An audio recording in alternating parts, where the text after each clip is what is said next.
Are you wondering if Nintendo Switch 2 actually has got Fortnite?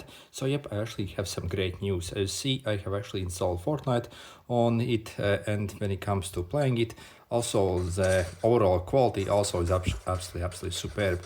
And also, if you're wondering if the Fortnite download is actually totally free on this console, then yep, it's totally free. So again, we do not have to pay anything basically for the Fortnite over here. So, and if you want to install it, simply we can go to the Nintendo eShop over here. Okay, click on your account. Okay. In the search, we're going to simply enter Fortnite.